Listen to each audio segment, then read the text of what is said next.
नमस्कार मित्रांनो, ठरलं तर मग या मालिकेच्या आजच्या भागात आता प्रियाच्या या सगळ्या गोष्टींमुळे घरातील सगळे डिस्टर्ब झालेले आहे. सगळ्यांना त्रास होत आहे आणि या सगळ्यांना समजून सायली सांगत आहे. त्यांना सगळ्यांना मायेने, प्रेमाने जवळ घेत आहे आणि त्यांच्याशी बोलत आहे. तर सगळ्यांना जेवायला घेऊन सायली डायनिंग टेबलवरती आलेली असते. सगळ्यांना सांगत असते की प्रियाच्या या सगळ्या गोष्टींमुळे त्रास होत आहे, मला माहिती आहे, परंतु आपल्या सगळ्यांना आता काळजी घेणे गरजेचं आहे आणि अन्नावरती राग काढायचा नाही. हे तुमच्याकडूनच मी शिकलेली आहे, असं सायली आवर्जून सांगत असते. त्याचबरोबर पूर्णाजींच्या जवळ जाते आणि पूर्णाजीला इकडे प्रेमाने घास भरवते. पूर्णाजीला म्हणू लागते की पूर्णाजी प्लीज असं म्हणत तिने पूर्णाजीला घास भरवलेला आहे. त्याचबरोबर कल्पनाला सुद्धा तिने जेवायला आणलेला आहे. अर्जुन हे सगळं वरून पाहत असतो आणि त्याचबरोबर अर्जुनला सुद्धा खूप छान वाटत असतं. फायनली घरातलं वातावरण पुन्हा ठीक होत आहे. त्याचबरोबर आता अर्जुन आणि सायली बोलत असतात. सायली अर्जुनला म्हणत असते की त्या प्रियाने पुरावे मिटवले म्हणून तिला फक्त 7 वर्षांची शिक्षा झालेली आहे. मला ना खरं असं वाटतं की तिला ना 14 वर्षांची चांगली शिक्षा व्हायला हवी होती. तेव्हा मात्र इकडे पाहायला मिळतं की अश्विन तिथे आलेला असतो आणि अश्विनला मात्र या गोष्टींचा खूप राग आलेला असतो. तो म्हणत असतो, बरोबर आहे. 7 वर्षाची 14 वर्षांची कशाला? तन्वीला ना तर फाशीच व्हायला पाहिजे, कारण तिने एवढा मोठा गुन्हा केलाय ना. दादा, तू केलंस हे सगळं. तू माझ्या बायकोला जेलमध्ये पाठवलंस, तू तन्वीला जेलमध्ये पाठवलंस, हिच्या सांगण्यावरून, हिने सांगितलं म्हणून हे सगळं केलंय. आता अश्विनचा मूर्खपणा काय झालाय तुम्हाला माहिती आहे का प्रेक्षकांनो? अश्विनने फक्त निकाल लागल्यानंतर तन्वीला 7 वर्षाची शिक्षा झाली आहे एवढंच ऐकलेलं आहे. बाकीच्या गोष्टी अश्विनला ऐकलेल्याच नाहीये. म्हणून तो तणतणत आलेला आहे आणि अर्जुन म्हणतो, तुला माहिती आहे का काय झालेलं आहे? आता अश्विनने घरी येऊन तमाशा करायला सुरुवात केलेली आहे. या सगळ्यामध्ये अश्विनची आता कशी समजूत घातली जाणार आहे, त्याच्या समोर सत्य कसं येणार आहे हे आपल्याला पुढे पाहायला मिळणार आहे. त्यासाठी आजच्या भागाच्या रिव्ह्यू नक्की पहा. रविराज यांनी कसे आभार मानलेले आहेत आणि महिप्तचा बँड कसा वाजवलाय ना दामिनीने ते खरंच पाहण्यासारखं आहे. त्यासाठी हा व्हिडिओ शेवटपर्यंत पहा. इकडे सायली जी आहे ती साक्षीच्या जवळ गेलेली असते. सगळेजण पाहत असतात आता सायली तिथे का गेलेली आहे. नक्की सायलीला काय बोलायचं तिथे जाऊन, हा प्रश्न सर्वांना पडलेला असतो. सगळेजण पाहत असतात. तेव्हा मात्र सायली साक्षीच्या जवळ जाते आणि तिला म्हणू लागते की एक गोष्ट लक्षात ठेव, तुझं ना तोंड बघायची ही माझी इच्छा नाही. कधी आधीही नव्हती आणि आताही नाही. मला अजिबात वाटत नाहीये की तुझं तोंड पाहिलं पाहिजे. कारण तू कशी आहेस, काय आहे, ते मला माहिती आहे. फक्त ना मला एका गोष्टीचा आनंद होतोय, ती म्हणजे तू केलेल्या खुनाची शिक्षा माझ्या वडिलांना भोगायला लागली नाही. त्याचवेळी तिला म्हणते की निघ. आणि मग सायली पुढे येते. तेव्हा प्रिया म्हणू लागते की अगं सायली, ऐक ना माझं. ऐक ना माझं, मला नाही जायचं जेलमध्ये, मी पुन्हा अशी चूक नाही करणार. असं म्हणत प्रिया रडत असते. सायली अर्जुनकडे पाहते. त्याचबरोबर मधुभाऊंकडे पाहते. अर्जुन तिला खुणवून सांगतो की नाही सायली, आता हिला माफ करायचं नाही. हिने ज्या चुका केलेल्या आहेत ना त्या एवढ्या मोठ्या आहेत की तिला त्यासाठी माफ करायचं नाही असं अर्जुनने सांगितलेलं असतं. प्रिया मात्र रडत असते. तेव्हा सायलीला खूप राग येतो आणि सायली सणसणीत अशी प्रियाच्या कानाखाली वाजवते. प्रियाला चांगली अक्कल आली पाहिजे. प्रियाचं जे काही चाललेलं आहे ते पूर्णपणे चुकीचं आहे हे सायलीला चांगलंच माहिती आहे. म्हणून तर सायलीने प्रियाच्या खांदेशी कानाखाली ठेवून दिलेलं असतं आणि सांगितलेलं असतं की ही तुझी लायकी आहे आणि त्याचबरोबर सगळेजण पाहत असतात. नक्की सायलीने अचानक हा निर्णय का घेतलाय? हे सगळं का केलंय? हा प्रश्न सगळ्यांना पडलेला असतो. पण प्रियाची चूकच इतकी मोठी असते की त्याची शिक्षाही तिला भोगावी लागणारच असते. त्यानंतर इकडे पाहायला मिळतं की पूर्णाजी सुद्धा रागाने पाहत असते. पूर्णाजीला सुद्धा माहिती झालेलं असतं की ही प्रिया काय आहे, ती काय करू शकते, कोणत्या थराला जाऊ शकते, हे सगळं सत्य आता सगळ्यांसमोर आलेलं असतं. सायलीने प्रियाला सांगितलेलं असतं की आता तुला हीच शिक्षा आहे. 7 वर्ष जेलमध्ये सडायचं. शिलेदार आणि सुभेदार कोणीही तुला भेटायला येणार नाही. एवढं लक्षात ठेव. अशा पद्धतीने बोलणं सुरू झालेलं असतं आणि त्याचबरोबर इकडे प्रियाला आता पोलीस खेचत घेऊन चाललेले असतात. तेव्हा प्रिया म्हणत असते, बाबा तुम्ही तरी काहीतरी करा ना प्लीज, बाबा तुम्ही काहीतरी करा ना, काका प्लीज मला वाचवा. मला नाही जायचं जेलमध्ये. हे सगळं चालू झालेलं असतं. परंतु सायलीने ससनीत अशी कानाखाली ठेवून दिलेलं असतं आणि सांगितलेलं असतं की हे तुझी लायकी आहे आणि तू या लायकीत राहायचं आहे. या पद्धतीने सायलीने तिला दाखवून दिलेलं असतं. इकडे मात्र अस्मिता सुद्धा हसत असते. तिला खूप भारी वाटत असतं. फायनली या सगळ्या गोष्टी ज्या आहेत, एवढ्या छान पद्धतीने सुरू झालेल्या असतात. त्यासोबतच इकडे पाहायला मिळते म्हणजे की प्रिया जी आहे ती पाहत असते. हे सगळं काय चाललंय? या सगळ्या गोष्टी कशा पद्धतीने घडत आहेत? हेच प्रियाच्या लक्षात येत नसतं. त्याबरोबर प्रिया ओरडत असते. सगळेजण प्रियाकडे पाहत असतात. पोलीस मात्र प्रियाला खेचत घेऊन चाललेले असतात. पोलिसांना आता पोलिसांची ड्युटी असते ती म्हणजे प्रियाला जेलमध्ये टाकणं. कारण प्रियाने ज्या चुका केलेल्या आहेत त्या चुकांची शिक्षा तर प्रियाला मिळालीच पाहिजे. सगळेजण प्रियाकडे पाहत असतात. मधुभाऊंना वाईट वाटत असतं. काहीही झालं तरीही त्यांची मुलगी आहे ती, एवढ्या वर्ष त्यांनी तिला सांभाळलं, लहानाचे मोठ केलेलं आहे. परंतु या सगळ्या गोष्टी ज्या आहेत त्या अशा पद्धतीने होतील असं वाटलेलं नव्हतं. इकडे महिप्त आता दामिनीकडे आलेला असतो. त्याने दामिनीच्या गळ्याला सुरा लावलेला असतो आणि महिप्त आहे तो दामिनीला म्हणत असतो की इतके दिवस हताश झालेला बाप तुमच्याकडे येत होता. तुम्हाला सांगत होता, मला खोट्या आशा दाखवल्या. आज माझी साक्षी तन्वी, ती घरी असेल, तिला जेलमध्ये नाही. ती तिचं रिसॉर्ट, तिचं स्वप्न पूर्ण करेल. खोटी स्वप्न दाखवली. पण आज जो आलेला आहे तो राक्षस झालेला बाप आहे. माझ्या लेकीच्या हातामध्ये मी बेड्या पाहिल्या, त्या क्षणी माझ्यातला राक्षस जागा झालेला आहे. आता सोडत नसतो. असं सगळं बोलणं चाललेलं असतं. त्या क्षणी दामिनीने तिचे रिव्हॉल्वर काढलेले असते आणि महिप्तच्या छातीला लावलेली असते. आणि दामिनी महिप्तला म्हणत असते की बस, निघायचं इथून. महिप्त दामिनीकडे पाहत असतो आणि महिप्त मागे सरकत असतो. दामिनीने रिव्हॉल्वर रोखलेली असते महिप्तच्या अंगावरती आणि दामिनी महिप्तला म्हणत असते की बस, निघायचं इथून. महिप्त म्हणतो, ठीक आहे. आता निघेल मी, पण हे खेळणं हातात नसताना भेटाल ना एकदा तरी. तेव्हा कळेल काय होणार आहे ते. अशा पद्धतीने बोलणं चाललेलं असतं आणि त्या क्षणी इकडे पाहायला मिळते म्हणजे महिप्त ज्या पद्धतीने बोलत असतो, ज्या पद्धतीने वागत असतो आणि इकडे आपल्याला पाहायला मिळतं की महिप्त आता निघालेला असतो. पण एक गोष्ट सांगतो. तो दामिनीला म्हणतो की एक गोष्ट कायमस्वरूपी लक्षात ठेवायची आहे. यापुढे जेव्हा अशा पद्धतीने घडेल तेव्हा मात्र मी शांत राहणार नाही.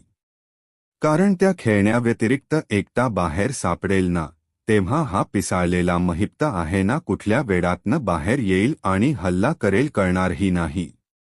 इकडे आता सायली मधुभाऊंच्या जवळ आलेली असते. ती खूप रडत असते. तिला खूप वाईट वाटत असतं या सगळ्या गोष्टींचा. तिला म्हणजे कळतच नसतं की इतके दिवस वाट बघितलेली. मधुभाऊ म्हणतात की हो साव बाळ, इतके दिवस आपण वाट बघितली आणि फायनली तो दिवस आला. खरंच या दिवसाची आपण आतुरतेने वाट पाहत होतो आणि तो दिवस आज सत्यात उतरलेला आहे. एवढं सगळं घडलं खरंच, शेवटी विजय सत्याचा झालेला आहे. त्या क्षणी कुसुम सुद्धा आलेली असते आणि कुसुम मधुभाऊंना म्हणत असते की हो, खरं खरं सायली, आज जो दिवस समोर आहे ना तो खरंच खूप मोठा आहे आपल्यासाठी आणि हे सगळं फक्त जावई बापूंमुळे शक्य झालेलं आहे. तू आणि जावई बापू, तुमच्यामुळे शक्य झालेलं आहे. रडायचं नाही बाळा आता. हा आनंद अगदी जल्लोषात साजरा करायचा आपण, असं मधुभाऊ सांगत असतात. त्याचवेळी अर्जुन, त्याचबरोबर चैतन्य दोघेही पाहत असतात. दोघांनाही खूप आनंद झालेला असतो. कारण फायनली या सर्व गोष्टी ज्या आहेत त्या अशा पद्धतीने समोर आलेल्या असतात आणि हे सगळं खूप छान असं घडत असतं. आणि मग सायलीच्या चेहऱ्यावर तो हसू असतं. मधुभाऊंकडे अर्जुन आलेला असतो. अर्जुन मधुभाऊंशी बोलत असतो. मधुभाऊंना म्हणत असतो की खरंच, पण त्या क्षणी मधुभाऊ अर्जुनच्या पाया पडायला लागतात. म्हणतात की सर्वसामान्य माणूस आहे मी, माझ्या कपाळावरती तो खुनाचा डाग होता. मी जगू शकत नव्हतो, माझी घुसमट होत होती. तेव्हा सगळेजण पाहत असतात. म्हणजे मधुभाऊंनी कसलाच विचार केला नाही की अर्जुन लहान आहे की मोठा आहे, आपला जावई आहे. मधुभाऊंनी डायरेक्ट अर्जुनचे पाय धरलेले असतात आणि मधुभाऊंनी दाखवून दिलेलं असतं की अर्जुनचा मोठेपणा त्यांच्यासाठी खूप महत्त्वाचा आहे. म्हणून तर मधुभाऊंनी आज अशा पद्धतीने अर्जुनचे आभार मानलेले असतात. अर्जुनला सांगितलेलं असतं की आज तुमच्यामुळे मी आहे. मधुभाऊ हात जोडून अर्जुनला सांगत असतात की हो, खरं आज जे हे शक्य झालेलं आहे ना ते फक्त आणि फक्त तुमच्यामुळे झालेलं आहे, असं अर्जुनला ते सांगत असतात. त्याचबरोबर इकडे पाहायला मिळतं ते म्हणजे की सायली रडत असते. त्याचवेळी सायलीचे लक्ष जातं ते म्हणजेच इकडे रविराज सरांकडे. कारण रविराज सरांची अवस्था खूप वाईट झालेली असते. सायली रविराज सरांकडे येते आणि त्यांना म्हणू लागते की खरंच आज ना मला माहिती आहे, मी समजू शकते तुमचं दुःख. आपल्या जवळची व्यक्ती जेलमध्ये असल्यावर काय होतं. तेव्हा रविराज म्हणतात की अगं सायली, तुझी परिस्थिती वेगळी होती. तुझे वडील जेव्हा जेलमध्ये होते तेव्हा तुला माहिती होतं ते निर्दोष आहेत, पण आज माझी मुलगी जेलमध्ये गेली आहे ना, ती फक्त खुनी म्हणून गेलेली आहे. तिच्यावरती बट्टा लागलेला आहे. तिच्यावरचा गुन्हा कबूल झालेला आहे. म्हणून ती त्या जेलमध्ये गेलेली आहे. हे सगळं इकडे रविराज बोलत असतात. कारण रविराजांना हे मान्य आहे की त्यांच्या मुलीने गुन्हा केलेला आहे आणि त्या गुन्ह्याची शिक्षा त्यांना भोगावी लागत आहे. इकडे आता चैतन्य आलेला असतो. चैतन्य म्हणत असतो की मधुभाऊ, आता काळजी करायची नाही. अहो तुमचा जावई लाखात एक आहे. फक्त सगळ्यांना मिरवून सांगायचं, माझा जावई सुपरस्टार ॲडव्होकेट अर्जुन सुभेदार आहे. असं म्हणत तो बोलत असतो आणि हा तुमचा जावई आहे ना, खरंच लाखात एक आहे. असं म्हणत इकडे मधुभाऊंना तो बोलत असतो आणि इकडे मधुभाऊंना तो सांगत असतो की खरंच अर्जुनने करून दाखवलंय. कुसुमताई सुद्धा अर्जुनच्या पाया पडायला लागलेली असते. अर्जुन म्हणतोय की नाही, हे मी माझं कर्तव्य केलेलं आहे. मी एक मुलगा म्हणून त्याचबरोबर या सर्व गोष्टी ज्या मी केलेल्या आहेत त्या मात्र माझं कर्तव्य म्हणून केलेल्या आहेत, असं इकडे अर्जुन सांगत असतो. त्याचबरोबर सायली समजवत असते, रविराजांना समजवत असते. रविराजांसाठी हा धक्का मात्र खूप मोठा असतो. त्यांना कळत नसतं की या सगळ्यातून कसा मार्ग काढायचा आहे, नक्की काय करायचं आहे. कारण त्यांच्या मुलीने त्यांच्यावरती आजही वेळ आणलेली असते. त्यांच्या मुलीमुळे हे सगळं झालेलं असतं. ही गोष्ट मात्र रविराज नाकारू शकत नाही. कारण त्यांना माहिती आहे की हे सगळं जे काही घडलंय ते फक्त आणि फक्त तन्वीमुळे झालेलं आहे. सगळेजण पाहत असतात. एवढ्या सगळ्यातून सुद्धा सायलीने रविराजची समजूत घालण्याचा प्रयत्न केलेला असतो. परंतु रविराजांना माहिती असतं की ते त्यांच्या मुलीला त्यातून बाहेर काढू शकत नाही. तिने गुन्हा केलेला आहे आणि जर ॲडव्होकेट रविराज किल्लेदार यांनी त्यांच्या गुन्हेगार मुलीला पाठीशी घातलं तर काय परिणाम होतील हे मात्र त्यांना चांगलंच माहिती असतं. सगळेजण पाहत असतात. रविराज आता पुढे येतात. रविराज खूप डिस्टर्ब झालेले असतात. त्यावेळेस सुमन सुद्धा तिथे असते. सुमन म्हणते की आम्हाला एवढा मोठा धक्का बसलाय ना, कळतच नाहीये की हे सगळं काय घडतंय. रविराज पुढे येतात, पूर्णाजींच्या समोर हात जोडतात. कारण माझी मुलगी चुकलेली आहे हे रविराजांना सांगायचं असतं. मी चुकलेलो आहे हे रविराजांना सांगायचं असतं. रविराज अर्जुनच्या समोर येतात. अर्जुनला हात जोडतात. अर्जुनची माफी मागतात. खरं तर हे सगळं जे घडलेलं असतं ते मात्र खूप भयानक असं असतं. हे इकडे अर्जुनला सुद्धा माहिती आहे. त्याचबरोबर आता सगळेजण घरी आलेले असतात. पूर्णाजी घरी आलेली असते. सगळेजण पाहत असतात आणि पूर्णाजी मात्र इकडे बोलत असते आणि त्याचवेळी ती संध्येची वेळ आहे. विमल म्हणते मी देवापुढे दिवा लावते आणि सायलीला म्हणू लागते की सायली ताई तुम्हीच काहीतरी करा. तेव्हा मात्र पूर्णाजी म्हणते की थांब विमल. आणि तिला आठवतं की आपण सायलीला मागच्या वेळेस दिवा लावायला नकार दिलेला होता. म्हणून ती म्हणते की नाही, या घरची सून आहे ना ती दिवा लावेल. देवापुढं दिवा लावण्याचा अधिकार या घरच्या मोठ्या सुनेचा आहे. आणि या घरातली जी पीडा आहे, जिच्यामुळे या घरातली पीडा गेलेली आहे, ती देवापुढे दिवा लावेल. असं पूर्णाजी सांगत असते आणि सायलीला म्हणते की जा, तू लाव जा दिवा. आता पूर्णाजीने तर हे स्पष्टपणे सांगितलेलं असतं. सायलीसाठी तो आनंदाचा क्षण असतो. सायलीला खूप आनंद झालेला असतो.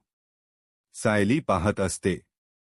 सायलीला कळत नाहीये की हे सगळं काय घडतंय आणि त्याचबरोबर सायली जी आहे ती अर्जुनकडे पाहते, त्याचबरोबर प्रतापकडे पाहते. सगळ्यांनाच खरंच धक्का बसलेला असतो. प्रतापलाही भारी वाटत असतं. त्यानंतर आपल्याला पाहायला मिळेल की उद्याच्या भागामध्ये सायलीने आता घरातल्या सगळ्यांचं मन जिंकण्याचा प्रयत्न केलेला आहे. आता घरातील सर्वांना घेऊन आलेली आहे सायली, जेवण बनवलेलं आहे. प्रताप, कल्पना, पूर्णाजी या सगळ्यांना डायनिंग टेबलवरती तिने आणले आणि जेवायलाही बसवलेलं आहे. त्याचबरोबर सायली सर्वांना जेवायला बसवते आणि त्यांना सांगू लागते की अन्नाचा अपमान नाही करायचा. मान्य आहे, प्रियामुळे आपल्या सर्वांना हा त्रास झालेला आहे. आपल्या घरातलं वातावरण बिघडलेलं आहे. पण असं नाही, या सगळ्यातून बाहेर पडणंही तेवढंच गरजेचं आहे. असं सायली सांगत असते. आणि त्याचसोबतच सायली मात्र इकडे हे सर्व करते. हे पाहून अर्जुनला मात्र बरं वाटत असतं. अर्जुन मात्र पाहत असतो. अर्जुनलाही माहिती आहे की या गोष्टी ज्या घडत आहेत त्या वाटतात तेवढ्या सोप्या नाहीत. मग सायली पूर्णाजींच्या जवळ येते आणि पूर्णाजीला म्हणू लागते की पूर्णाजी हे घ्या आणि असं म्हणत तिने पूर्णाजीला प्रेमाने घास भरवलेला असतो आणि पूर्णाजीला म्हणत असते की नाही, काहीही झालं तरीही या सर्व गोष्टी ज्या आहेत त्या छान अशा झाल्या पाहिजेत असं म्हणत ती पूर्णाजीची समजूत घालत असते. त्यासोबतच सायली आणि अर्जुन बोलत असतात. सायली म्हणत असते की आज जे काही झालेलं आहे ते मात्र खूप भयानक आहे. प्रियाने एवढा मोठा गुन्हा केलेला आहे, पण तिला फक्त 7 वर्षाची शिक्षा झाली. चांगली ना तिला 14 वर्षाची शिक्षा व्हायला हवी होती. असं सायली ठणकावून सांगत असते. तेव्हा मात्र अश्विन आहे तो तिथे येतो आणि तो ऐकतो, बरोबर आहे. बरोबर आहे दादा, हे सगळं बरोबर आहे. कारण तुझ्या बायकोचं ऐकून तू हे सगळं केलंस ना. नाही नाही, मी तर म्हणतो 14 वर्षाची कशाला. तन्वीला ना चांगली फाशीच व्हायला पाहिजे होती. म्हणजे ब्र झालं असतं. असं अश्विन बोलत असतो. तेव्हा मात्र इकडे अर्जुन त्याला समजवण्याचा प्रयत्न करत असतो. पण अश्विन मात्र आता समजून घेण्याच्या मनस्थितीतच नाही.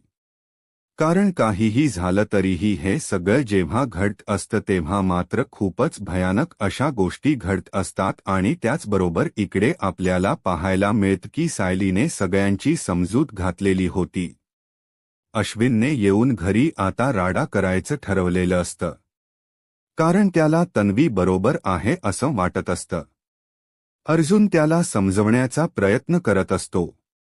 पण अश्विनला मात्र त्या गोष्टी ऐकूनच घ्यायच्या नाहीत. आता सायली आणि अर्जुन त्याचबरोबर घरातील सर्वजण अश्विनचा गैरसमज कसा दूर करतात. आता पुढे काय होईल हे पाहायला आत्ताच माझा महाराष्ट्र या यूट्यूब चॅनलला सबस्क्राईब करा. धन्यवाद.